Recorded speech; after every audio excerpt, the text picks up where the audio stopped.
Elephants and a Rope. Suri was a sweet boy and a wildlife lover. He was fond of elephants, the mammoth animals. In fact, he was very crazy about elephants. However, he never had a chance to see real elephants. All he saw those mammoth creatures were only in television and computers. He lived in a small town. The place he lived didn't provide him a chance to visit the elephants. All his only desire was to see and touch at least an elephant before he died. Fortunately, when he was 25 years he got a chance to join a crew of wildlife lovers. He inquired them about their plans and with eagerness, he asked whether they would take him to see the elephants. And they said yes. The journey happily began and they visited various places. Suri was so happy and enjoyed the tour to the core. He was waiting for years to visit the elephants in real life and the day came. As they passed through the forests, they walked past a beautiful village. One from the team said that the village had more than 100 elephants and Suri could enjoy the entire day in that village. There was nothing in the world that could measure Suri's happiness hearing those words.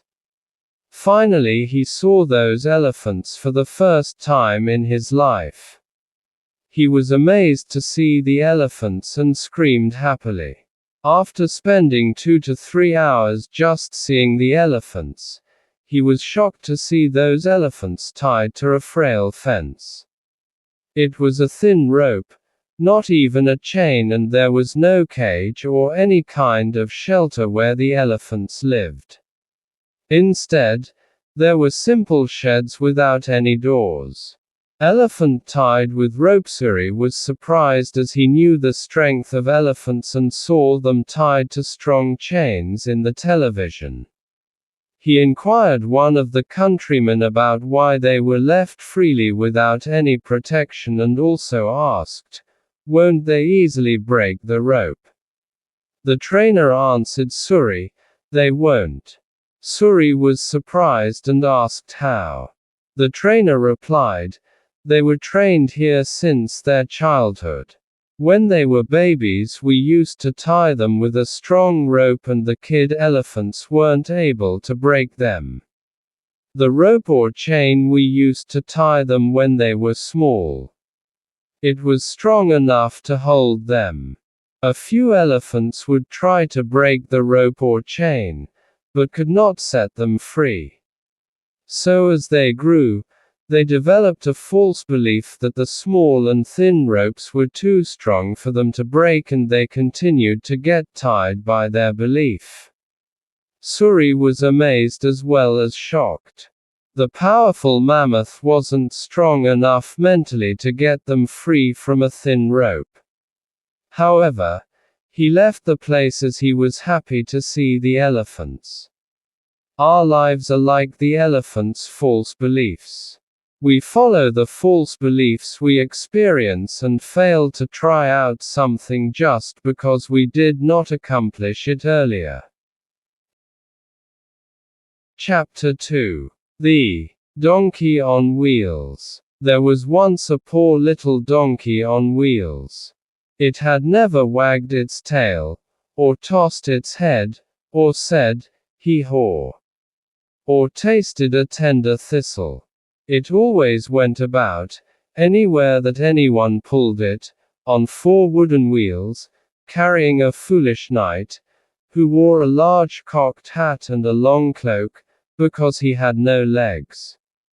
Now, a man who has no legs, and rides a donkey on wheels, has little cause for pride, but the knight was haughty, and seldom remembered his circumstances. So the donkey suffered sorely, and in many ways. One day the donkey and the knight were on the table in front of the child to whom they both belonged. She was cutting out a little doll's frock with a large pair of scissors. "Mistress," Said the knight, this donkey tries my temper. Will you give me some spurs? Oh, no, sir knight, the child answered. You would hurt the poor donkey. Besides, you have no heels to put 'em on.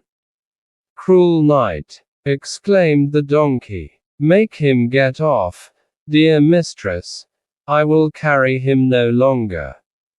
Let him stay, said the child, gently, he has no legs, and cannot walk. Then why did he want spurs? Just the way of the world, dear donkey, just the way of the world. Ah, sighed the donkey, some ways are very trying, especially the world's. And then it said no more, but thought of the fields it would never see, and the thistles it would never taste.